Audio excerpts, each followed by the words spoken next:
Alright guys, so a question I get asked a lot lately is, can you cam a truck and will it run on a factory tune?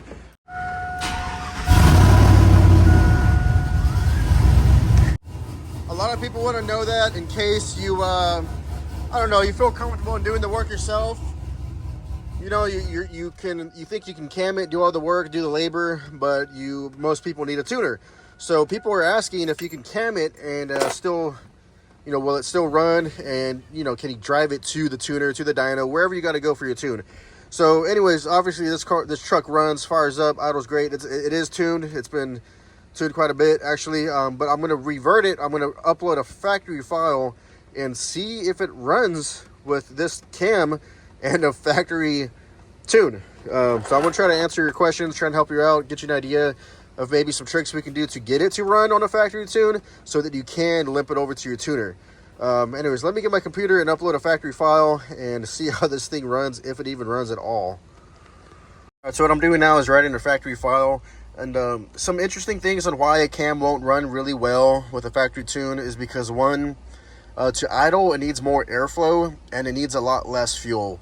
It's kind of a misconception that you think, you cammed it, it's got more airflow, the valves are opening farther and longer, but the truth is a cam is a lot less efficient at idle. It draws less vacuum, and which means it draws less air, which in the end means you need a lot less fuel, sometimes 30-40% less fuel depending on the size of the cam. So it's the combination of needing more idle airflow, and like on this Gen 3 we control that with the IAC valve. On your Gen 4 stuff, you got to control it with the throttle blade opening side amount the throttle blade opens. Blah, can't talk, sorry. Anyways, factory file is loaded. Let's see how it runs. Oh, one more thing is that the factory idle RPM is really low. It's like 550. Once you get like more aggressive cams, you actually got to up that to like 700, 750, maybe even 800 to 900, depending on how big it is. You might have to raise the idle for it to idle smoother and like healthier. So here's a factory file. Let's see if it even idles without me having to like feather the gas or nothing like that. No, don't even start. So now I'm gonna crank it again and give it some gas.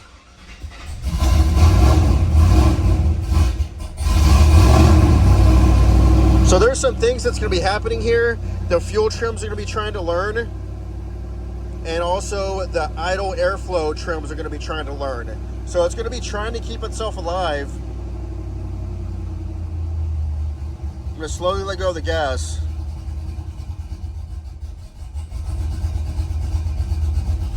Now it idles. See the idle adapt short term? It's adding about 7 grams of idle airflow. So that short term, now it's 8 grams. Looks like it's resting at about 8.5. It's adding that airflow to keep the truck alive. Really, you want that to be 0 added airflow, but it's learned the idle already, and it's keeping itself alive. This is the factory file, and it's idling. Sounds pretty good, actually. And it stalled. Okay, now that the idle trim's learned with the idle airflow, let's see if it'll start now without giving it gas. No. Nope, I'm gonna have to give it some gas to help it start and slowly let go for it to idle.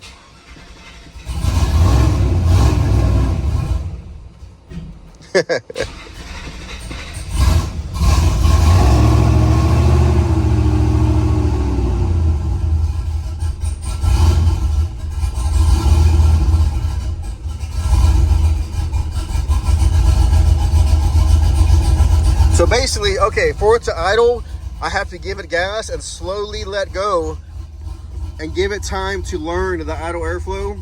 See that number? It's gonna rise again. Well, right now it's kind of resting around 4 grams, but it's not good enough to where you can start it and let it idle by itself. You gotta give it gas, slowly let go. Now let's see what happens if I put it in gear. Will it stall out?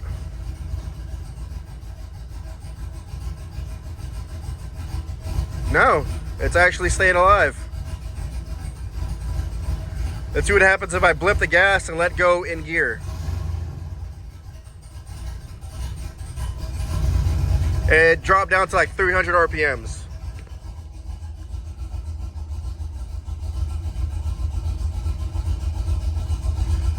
See, the fuel trims are actually taking away fuel. Not as much as I would have figured, but it is taking away fuel.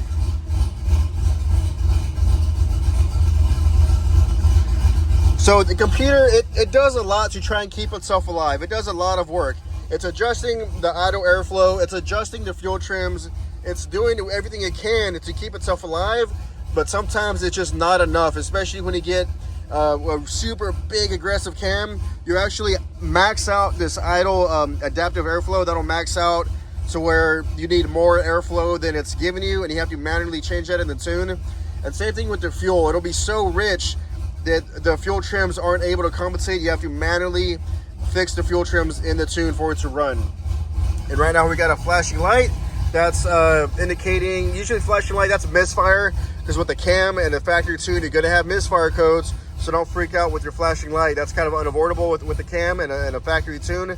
That can be taken care of in the tune. You actually have to kind of get rid of your misfire codes and reduce the sensitivity to the misfire. So surprisingly, it runs, idles. I can put it in drive and it still moves. So if you're trying to drive to your tuner, you might actually have to give it a little bit of throttle, like at a stop, just to keep it from stalling out. That's what I'm doing now. I'm in gear, holding the brake and giving it a little bit of throttle just to keep the RPMs up and keep it from stalling. That's something you might have to do. See, I let go of the throttle and it's wanting to die. Let me show you a trick that can help if you have a bigger cam than this and it's having more trouble idling. There's a vacuum line here you could actually pull. This actually draws air from your passenger side valve cover, but if you pull this vacuum line off, it'll help it breathe and help zero out those idle airflow trims and give it more adjustability to help keep itself alive. So let's get this hose off.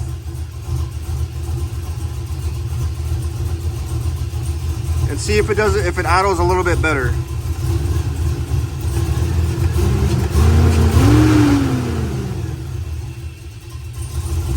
Doesn't want to stall as bad with that vacuum line undone.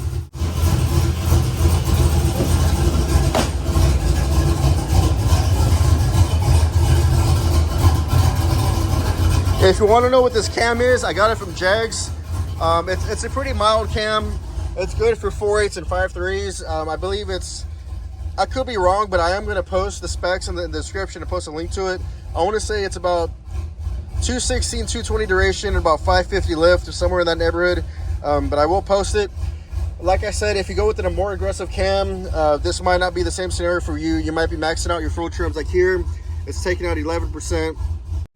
That's not really too bad. I think you have like 20-30% adjustability. Actually, I think you can adjust that to have more adjustability than that. Idle airflow is about 3.5 grams. So like in the tune, what I would do here, you know, once it's operating temp, I would add probably about 4 grams of idle airflow. I would take out 12% of fuel at this, you know, RPM range.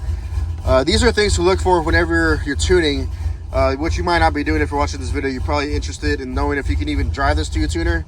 RPMs are really low. They're fluctuating between like 480, 600. I'd probably make that about 650. So yeah, those are just some things I would change in the tune. And also when you put it in gear, you notice it stalls. What you want to do is put some advanced timing in that in-drive timing table to help keep it from stalling. There's a lot of tuning that goes into a cam LS, truck, whatever. But anyways, it does run, it does idle with the stock tune. You can make it to your tuner. I think that's gonna be it for this video.